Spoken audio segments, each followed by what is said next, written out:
Coucou, bonjour tout le monde, j'espère que vous allez bien. Nouvelle leçon de conjugaison se basant sur le verbe intitulé passé, présent et futur. Alors comme j'ai dit, quand on parle du passé, présent et futur, je dois dessiner pour vous l'axe du temps. Ça s'appelle l'axe du temps. Quand on parle du passé, donc voilà, on va poser le passé ici. Ça, c'est le passé.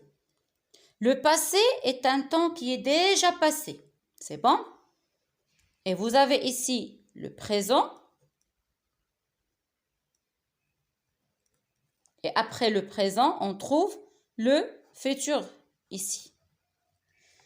Quand on parle du passé, le passé, ce sont des événements qui ont déjà passé, comme j'ai dit. Par exemple, si j'ai dit la semaine dernière.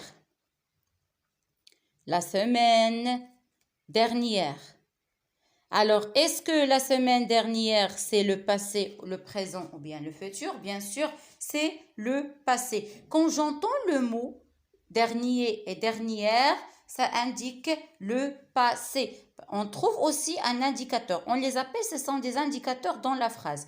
Hier, l'an dernier, le mois dernier, il y a longtemps dernier, voilà, I-E-R.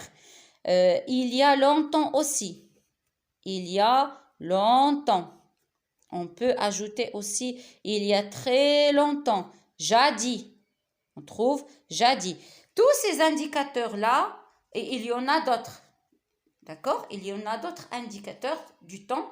Ce sont des indicateurs qui marquent le pas, le passé. On passe maintenant aux indicateurs qui marquent le présent. Pour le présent, ça veut dire maintenant. Les actions qui se déroulent maintenant. On trouve en ce moment, maintenant,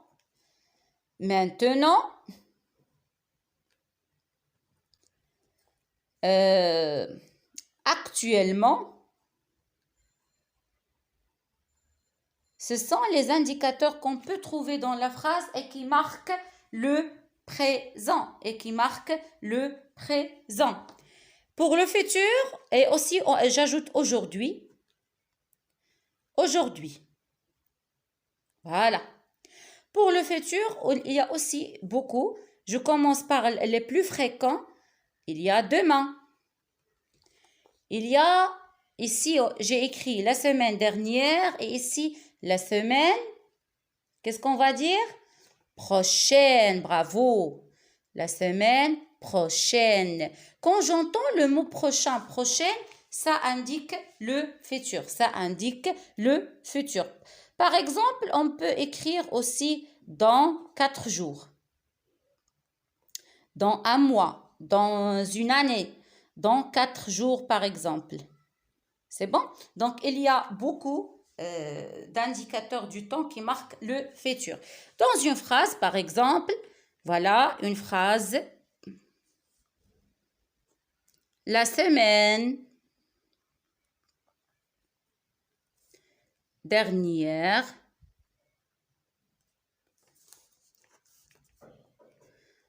j'ai voyagé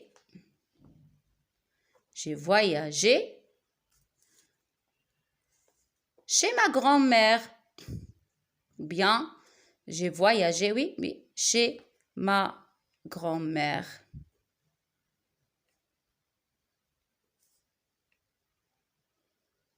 C'est bon? Cette phrase-là, est-ce qu'il est au passé, au présent ou bien au futur? Donc, si vous arrivez à lire, vous voyez que la semaine dernière, c'est indicateur du temps. C'est indicateur du temps du passé. Alors, on va dire le temps indiqué, c'est le passé. Maintenant, si vous avez aujourd'hui,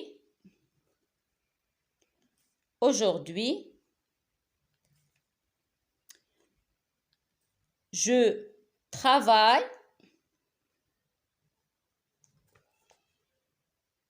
mes devoirs. Aujourd'hui, je travaille mes devoirs avec mon frère ou bien avec ma soeur, comme vous voulez. Aujourd'hui, je travaille mes devoirs. Où est l'indicateur du temps? Voilà l'indicateur du temps. c'est aujourd'hui. Cet indicateur du temps, est-ce qu'il marque le passé, présent, bien futur? Donc, vous le trouvez ici, dans le présent. Alors, le temps de cette phrase, c'est le présent. Le temps de cette phrase, c'est le présent. Je passe.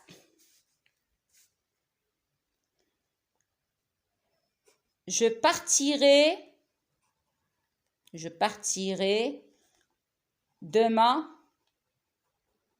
en France, par exemple. En France. Alors, dites-moi où est l'indicateur du temps. Dites-moi l'indicateur du temps dans la troisième phrase. Vous avez ici, c'est demain. Demain, c'est un indicateur du temps du passé, du présent ou bien du futur. On va le trouver ici, demain. Alors, le temps de cette phrase, c'est le futur. Voilà le genre de questions que vous allez faire dans cette leçon, soit dans la classe, soit sur le cahier d'activité, et ainsi de suite. C'est très important de tracer un tableau, un grand tableau où vous avez les indicateurs du temps. Le passé, le présent, le futur. Vous pouvez recopier celui-là et vous recevrez d'autres indicateurs du temps, bien sûr, de vos professeurs dans la classe. Alors, je passe maintenant aux exercices d'application. Je m'entraîne. Recopie les phrases qui parlent du passé. Alors, on veut ici seulement le passé. L'été prochain, ils iront en Bretagne. Regardez ici, est-ce qu'il y a un indicateur du temps? Bien sûr, c'est l'été prochain. Cet indicateur du temps, est-ce qu'il marque le présent ou bien le futur ou bien le passé? Bien sûr, comme j'ai déjà dit, quand vous avez le mot prochain, par exemple, comme ici j'ai écrit la semaine prochaine, le mois prochain, l'été prochain, c'est le temps du futur. Désolée, attendez. Voilà, c'est le futur. Donc, est-ce qu'on va écrire c'est un temps du passé? Non, on ne va pas recopier. La phrase suivante. Le temps devenait orageux. Le temps devenait orageux. Ici, il n'y a pas un indicateur. Et quand on n'a pas un indicateur, on doit observer le verbe. Voilà le sujet et voilà le verbe. Voilà, celui-là, c'est le verbe. C'est le verbe devenir. À quel temps? À l'imparfait. L'imparfait aussi, c'est un temps du passé. L'imparfait, c'est un temps du passé. Alors, devenez, voilà, c'est un temps du passé. Et on va dire, désolé, attendez, juste un moment. Voilà. Et on va dire que devenez à l'imparfait. Donc, c'est une phrase qui marque le passé. Quand on a des phrases qui sont au passé composé, soit à l'imparfait, au passé simple et ainsi de suite, les temps qui marquent le passé, la phrase va être au passé. J'aime les fleurs. Il n'y a pas un indicateur, mais on a le verbe ici. Il y a eux seulement à la fin. Alors, c'est la terminaison du présent. On va dire c'est le présent. Je suis allée voir mamie. Je suis allée voir mamie. Cette phrase-là, voilà, il y a le verbe je suis allée. C'est un verbe qui est conjugué au passé composé. Alors, le passé composé, c'est un temps du passé. Alors, j'écris c'est le passé. Voilà, c'est le passé.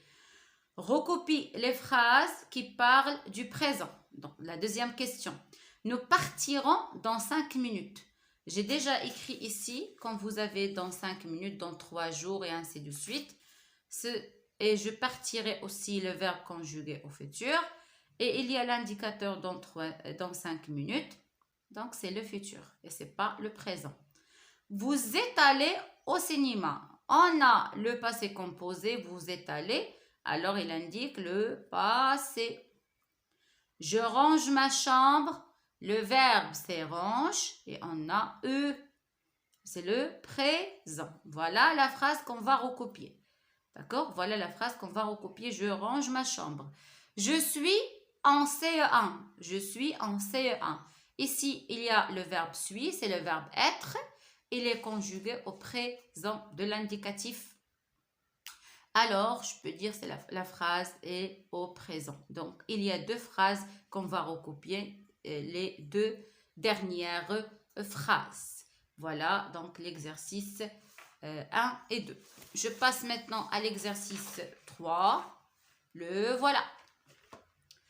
Recopie la phrase qui parle du futur. Ce soir, nous irons au restaurant. Ce soir, nous irons au restaurant. Vous avez ce soir et il y a aussi le verbe qui est conjugué au futur. Iront, c'est le verbe aller. Donc, il est conjugué au futur. Donc, c'est une phrase qui est au futur. Isabelle est allée à la piscine. C'est le verbe aller au futur. Ou bien au passé composé ou bien au présent. Voilà, celui-là. Très bien. Il est au passé composé. Alors, c'est au passé composé ou bien au passé. Donc, on ne va pas recopier la deuxième. Quand je serai grande, je serai médecin. Quand je serai grande, je serai médecin. Deux verbes. Il y a serait, serait. C'est le verbe être au futur. Alors, c'est une phrase qu'on doit recopier parce que le verbe est conjugué au futur. Il fait beau temps. Il fait donc beau temps. Et le verbe ici, c'est fait. C'est le verbe faire conjugué au présent. Alors, on ne va pas recopier. C'est une phrase qui est au présent, bien sûr. Il y a deux phrases, la première et la troisième. À ce moment-là, on arrive à la fin de la vidéo. J'espère que vous avez bien compris la leçon de conjugaison, le passé, présent, futur. Si vous avez d'autres questions ou bien vous voulez que je travaille avec vous des exercices sur le cahier d'activité, n'hésitez pas de me laisser un message ou bien un commentaire sur ma page, bien sûr. Alors, à ce moment-là, je vous dis à la prochaine.